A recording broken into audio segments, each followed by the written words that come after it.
Donc le génitif direct et indirect, c'est finalement assez simple et il existe un équivalent en français. J'ai pris un exemple ici, c'est lorsque l'on va avoir deux noms qui vont s'apposer l'un derrière l'autre, avec un second nom qui va venir préciser le premier nom. Alors un exemple qui est bien connu, qui est le pneu hiver ou les pneus neige. Ce sont des pneus, donc on a deux noms, pneu et hiver.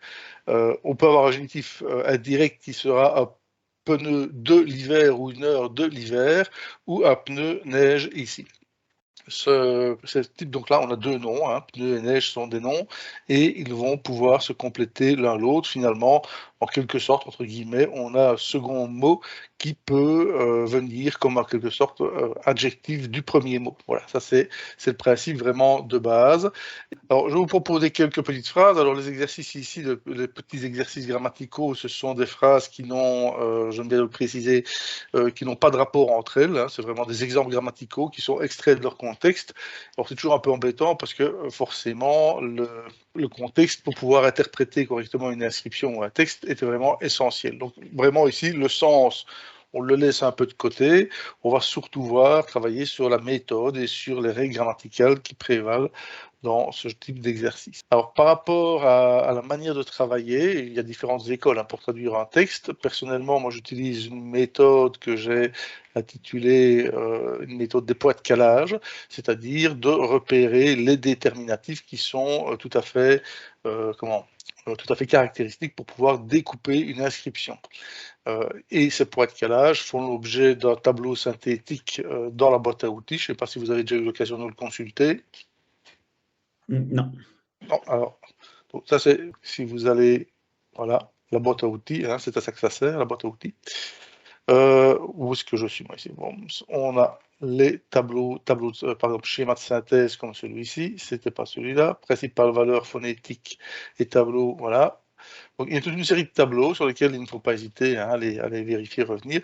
Donc, ce que j'appelle les points de calage. Alors, pourquoi j'appelle ça des points de calage? C'est simplement parce que lorsque l'on dresse le plan, quand on le faisait à l'ancienne, parce qu'aujourd'hui, parfois, on utilise des machines nettement plus performantes aussi, mais dans la topographie habituelle et ancienne, les anciennes méthodes, la topographie consistait à poser une série de points sur un site archéologique et puis ensuite à relever de manière tridimensionnelle en mesurant ces différents points. Pour pouvoir s'aider à avoir un relevé topographique correct, le plus correct possible, eh bien, on commence par poser à des endroits stratégiques ce qu'on appelle des points de calage, c'est-à-dire des points qu'on va repérer très précisément au théodolite dans les trois dimensions de l'espace, et ces points vont permettre de caler littéralement le relevé qui sera fait ensuite, le relevé de détail qui sera fait. Donc moi, j'ai utilisé cette expression-là il y a maintenant un certain nombre d'années. Et donc l'idée, voilà, c'est ça, ce sont des points de calage. Et ces points de calage, ce sont des hiéroglyphes qui sont... Alors, il ne faut jamais dire toujours en termes d'écriture hiéroglyphique, il y a toujours des exceptions. Mais voilà, ce sont des groupes qui permettent de se dire, tiens, là, je sais que je peux couper un texte parce que j'ai un point qui est vraiment tout à fait caractéristique. Et donc ici, les deux petites jambes qui sont le déterminatif du mouvement, par exemple. Ici, un être humain complet, un autre être humain complet, puis en fin de phrase, je vois que j'ai une barque qui est déterminatif des embarcations, et donc ceci me permet déjà d'avoir un premier découpage. Ensuite, il faut pouvoir déterminer les différentes parties du discours. Bien entendu, en parallèle de cela, ça dépend un petit peu, chacun un peu sa méthode, on va en même temps procéder à la translittération. Et ici, je me retrouve avec des groupes de signes tout à fait caractéristiques. Là, je me dis, j'ai un verbe de mouvement. Si je remonte un petit peu, je vois you, c'est la particule de l'accompli. Il est accompli qu'il y a un mouvement qui s'est fait. Juste après, je vais avoir un déterminatif qui est là, mais surtout, je repère un n qui peut avoir des tas de variantes, des tas de sens différents. Je sais que je vais pouvoir le retrouver et je vais me retrouver face à très certainement à une proposition verbale avec un groupe verbal, syntagme verbal, IU, ce verbe-là verbe de mouvement, et puis un N, donc on serait sur un iu.sgmnf, et on aurait le sujet qui viendrait ici après. Ça tombe bien, le sujet, j'ai un être humain complet qui est là, et cet être humain, c'est une femme, et puis je vois que j'ai le mot baquette devant, donc je peux me douter que quelque part, je dois avoir le mot servante, ou quelque chose d'approchant qui se trouve ici. Il est donc accompli au passé, et ensuite j'ai ici un verbe, et normalement, si vous avez trouvé au dictionnaire, hop, attention aux fautes de frappe, donc on aura le verbe descendre. Un peu plus loin, je vois que j'ai le mot bien connu dépête, et une préposition, donc là j'ai un complément circonstanciel sur, par exemple, sur, éventuellement dans, et sur quoi? Dans quoi? Ben, le bateau. Il me reste un mot qui est ici, le mot wab, avec un être humain qui se trouve ici, et le symbole de libation tout à fait caractéristique. Eh bien, c'est évident que nous avons affaire à un prêtre, et même ce qu'on appelle un prêtre pur, j'essaie de ne pas faire trop de... Voilà, ops, voilà. Alors, pourquoi est-ce que je le mets ainsi? Bien, tout simplement, dans ce cas-ci, nous sommes sur une phrase. Il est accompli que descendre, et j'ai désintégré quelque part dans ma multiplication, éditer, texte hiéroglyphique, N, j'ai désintégré mon N qui est ici. J'ai donc mon syntagme verbal qui est suivi du sujet. Et ce sujet est composé finalement de deux mots, servante et prêtre. Et puis ensuite, j'ai sur le bateau qui vient après. Donc dans ce cas-ci, quand on parle de génitif, on aura ici la servante du prêtre. En français, on va devoir mettre un mot de liaison entre les deux, mais ici, voilà, je parlais de pneus neige tout à l'heure, les pneus pour l'hiver, les pneus pour la neige, pardon. Et bien ici, nous avons la servante pour le prêtre. Voilà un premier exemple de génitif où on aura les deux mots, on a deux noms qui se succèdent, une servante et un prêtre, et on va en déduire que c'est la servante du prêtre. On pourrait éventuellement, même dans certains cas, avoir le prêtre de la servante. On peut avoir des inversions de termes dans certains cas, lorsque on veut faire une antéposition honorifique, par exemple. Deuxième exemple que nous allons décortiquer. Donc ici, on va se retrouver avec un être humain complet qui est en train d'exprimer une action. J'ai ensuite deux bras, oui, qui sont ici un petit duel. Alors si je continue, enfin là, je sais que je vais devoir couper, c'est pas ça le problème, mais je vois que j'ai 3 fois le petit drapeau Netcher, Netcherou des divinités, plus encore ici derrière les 3 traits du pluriel. Donc là, dans ce triplement-là, je sais que je vais pouvoir le découper. Je vois apparaître un neb ici, et je termine par un mot, alors qui termine cette petite description aussi, mais tout à fait caractéristique avec le petit carrefour qui est ici, et qui m'indique que j'ai affaire au mot très connu, Kemet, autrement dit l'Égypte, mais la partie noire, celle qui était inondée par le limon du Nil. Alors, dans ce cas-ci, je vais décortiquer ceci. J'ai ici une action, j'ai ici un duel avec les deux bras, qui c'est ici. On aura ensuite, ça paraît assez logique, un verbe, un sujet constitué d'un groupe nominal avec un pronom. Arrive assez logiquement une préposition qui va introduire deux mots qui vont se suivre, Netcherou, ici. Alors, n'oublions pas. Donc, la servante du prêtre, c'était la phrase précédente. Et évidemment, on va mettre un mot entre prêtre et servante. Donc ici, je vais avoir un premier verbe qui est le verbe ici. Littéralement, ceci, nak, c'est être puissant, c'est être fort. Qu'est-ce qui est fort? Ce sont tes bras, et même les deux bras. Dans ce cas-ci, la préposition R sera plutôt comprise comme étant plus que. On aura alors le génitif qui arrive tout doucement, puisqu'on aura les dieux. Et on voit aussi que dans ce cas-ci, ce sont les dieux tous qui sont ici. Alors, on peut observer une règle qui est souvent respectée, mais je dis bien souvent ne veut pas dire toujours en égyptien ancien. Donc, tes bras sont plus forts que tous les dieux. Et on a ici le fait qui est intéressant, c'est que lorsque l'on a un génitif, on a la plupart du temps un accord en genre et en nombre entre le mot principal et le mot secondaire, qui est ici.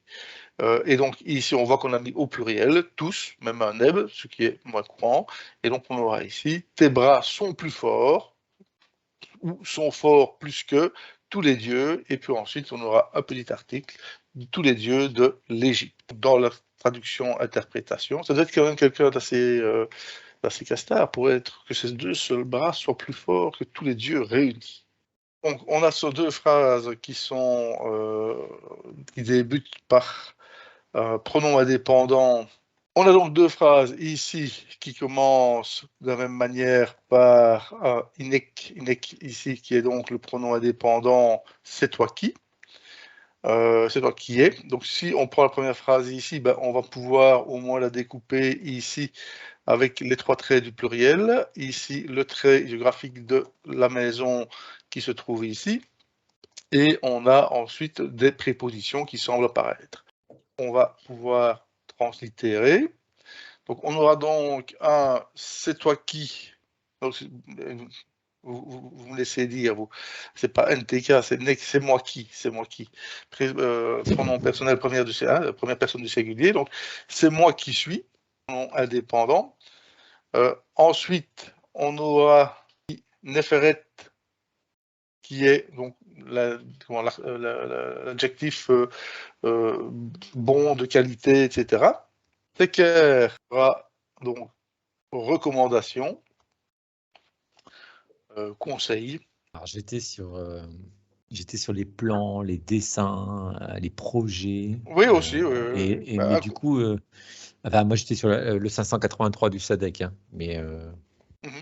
Mais ici, oui, non, effectivement, ça peut aussi dire le plan, le projet, le conseil, la recommandation pour le futur, donc ça a toute une série de sens.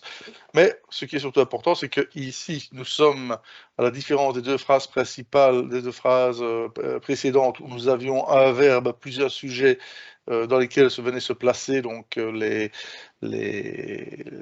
fameux mots en position de génitif. Et ici, nous sommes sur des phrases non verbales, puisqu'on est sur une phrase qui démarre par un pronom personnel, c'est moi qui, et pas c'est toi qui, tant je prends des vacances. C'est moi qui suis, donc je vais devoir intégrer un verbe être sous-entendu, et on a le génitif qui apparaît ici. Donc ce qui est intéressant, c'est qu'on voit que les génitifs peuvent se retrouver aussi bien dans une phrase verbale que dans une phrase non verbale. Hein. Alors je ne sais pas si vous avez déjà eu l'occasion, mais je vais refaire un petit tour rapido. Donc ça fait partie. Donc n'hésitez pas à piocher ici dedans. Donc ici voilà, hein. Il n'y a pas une petite rencontre où je ne sors pas à un moment donné mes différents petits tableaux. Donc en égyptien, vous avez, comme dans toutes les langues d'ailleurs, il n'y a pas que l'égyptien, où vous avez toujours un sujet. Ce sujet, c'est ce dont on va parler. Dans certaines grammaires, on vous parlera de thème, et donc ou voire même de rêve. Donc on aura la prédication du sujet, on aura la thématisation du thème, voire la rématisation, parce qu'on parle parfois de thème et de rêve, dans les différentes grammaires, mais en fait ça désigne toujours la même chose. On a le sujet, ce dont on parle, et le prédicat, ce qu'on en dit. Et on a à ce moment-là, en égyptien, et il n'y a pas qu'en égyptien, je prends souvent l'exemple, des propositions à prédicat adjectival, vous en retrouvez en japonais. Voilà, donc des propositions considérées, des phrases qui sont non verbales, mais avec un prédicat adjectival, autrement dit, ce qui est dit du sujet, c'est un adjectif. Hein. Et on a, évidemment, nous, ce qu'on connaît le mieux en français, évidemment, c'est la prédication verbale, hein, c'est assez classique, mais il y a toute une série d'autres avec des sous-catégories qui existent. Donc ici, ce qui est intéressant, c'est qu'on voit qu'on retrouve des génitifs aussi bien dans les phrases verbales que non verbales. Et donc ici, c'est moi qui suis de bon conseil. Je dois insérer un verbe être, puisque c'est une phrase non verbale, donc une phrase d'état. Et ensuite, on aura dans la maison, et ici, la maison de qui, de quoi. Neb, nebet au féminin. Donc ici, ce sera non pas neb, mais ce sera maîtresse. Et ce n'est pas la maîtresse de n'importe qui, puisque nous terminons par un pronom suffixe qui est ça ici. Donc c'est moi qui suis de bons conseils, qui suis de bons projets, c'est moi qui établis de bons plans dans la maison de sa maîtresse, et on voit que là on a deux compléments d'objets qui se suivent l'un après l'autre. Je me demandais pourquoi est-ce qu'on a le féminin de Néfer? Alors ici, normalement, le texte il y a un accord en genre et en nombre, donc on peut supposer que le mot conseil, ça il faut y retourner voir dans le dictionnaire, soit un mot principalement féminin. Mais sauf qu'ici, il n'y a pas de T dedans. C'est ça. Et comme je dis toujours, enfin il ne faut jamais dire toujours en égyptien ancien, dans le sens où vous avez toujours des exceptions. Et les phrases qui sont ici, même si elles sont extraites du contexte, sont quand même des phrases qui ne sont pas inventées. Mais si on voulait être tout à fait orthodoxe, on devrait par exemple avoir ici, et à vérifier dans le... Bon, effectivement, je m'étais permis plutôt le verbe faire que le verbe être. Bon, du coup, ça faisait qu'il ait fait les beaux plans, Oui, etc. oui, Mais oui. bon, ça Donc c'est pas... ici, bon, le verbe être, ici, ce qu'il faut, lorsque l'on est sur une phrase non verbale, il faut choisir parmi comment être et avoir, souvent, ou ce qu'on appelle les semi, allez, flûte, euh, les semi-auxiliaires, les verbes semi-auxiliaires, donc on peut aussi avoir paraître ou des choses ainsi, quoi. Hein. Donc là, voilà. Donc ici, ça dépend évidemment si vous avez quelqu'un qui est en train de dresser un plan de bataille et qui s'adresse en pharaon, qui dit voilà, c'est moi qui suis de bons conseils, enfin qui fait de bons projets dans la maison de sa maîtresse. Forcément, il faudra choisir un autre verbe que si on prend plutôt, si on l'interprète plutôt le mot qui est ici comme conseil que projet ou plan. Voilà. Il y a une autre phrase dans Sinoué qui parle justement, qui reprend les projets qu'il peut avoir et selon le moment où il en parle, on peut le traduire par projet, par plan, par phrase qui est ici, qui reprend ceci. On reconnaît de nouveau c'est moi qui. Alors, c'est moi qui, et ça c'est une petite phrase quand je disais que ce sont des phrases qui existent réellement. Ceci, c'est si vous allez voir la stèle d'Irtizen, qui se trouve au musée du Louvre, un des plus anciens traités d'esthétique et d'histoire de l'art, quand même. Vous retrouvez ceci, et qu'est-ce qu'il nous dit? Donc ici, c'est moi qui. Qu'est-ce que je suis? Je vais repasser en texte latin. Moi qui suis. Je rajoute forcément des mots en français inévitablement. On retrouve le mot scribe, et ce scribe, alors autre mot tout à fait caractéristique et bien connu qui se termine aussi par un point de calage, à savoir les rouleaux de papyrus qui est ici, Iker. Donc, je suis un scribe excellent, donc nous voici avec notre génitif. Ce scribe est excellent, et ensuite on a un N. Au pluriel, puisque le signe est triplé. Là aussi, ça fait partie des choses qui sont particulières et bizarres. On a ici le pronom personnel suffixe, troisième personne du singulier. Et sur la stèle, je vous assure que c'est écrit ainsi. Donc ce sont ses doigts. Donc il faudrait dire ici sa collection de doigts ou un pluriel général, en disant voilà, ce sont ses doigts. Et donc ici, c'est une expression qui est tout à fait connue et qu'on retrouve sur différents documents, où on aura « c'est moi qui suis un scribe excellent de ses doigts ». Et le scribe est excellent, et dans ce cas-ci, on voit que le génitif se fait d'une manière un peu plus traditionnelle par rapport au français, puisque on a l'excellence qui apparaît ici, qui est en fait considérée comme un adjectif. Donc là, c'est assez classique de se dire, oui, j'ai un scribe avec un adjectif qui suit.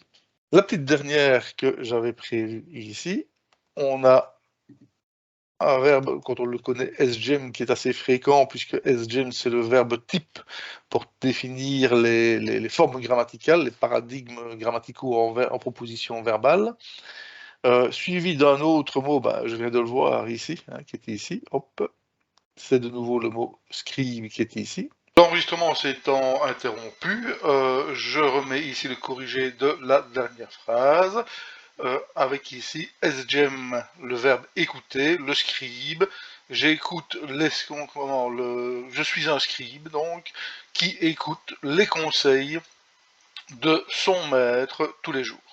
Alors, je vais en profiter pour clôturer cette vidéo par le fait que à chaque fois, nous avons utilisé dans les génitifs indirects le N qui est ici, et que j'ai translittéré ici N. Alors, dans les faits, souvent, vous allez retrouver le N qui sera écrit ici, mais de cette manière-là, c'est-à-dire un N avec le Y qui est mis entre parenthèses, et tout simplement parce que souvent le ni n'est pas écrit. Alors, allons voir dans le dictionnaire ce que cela donne.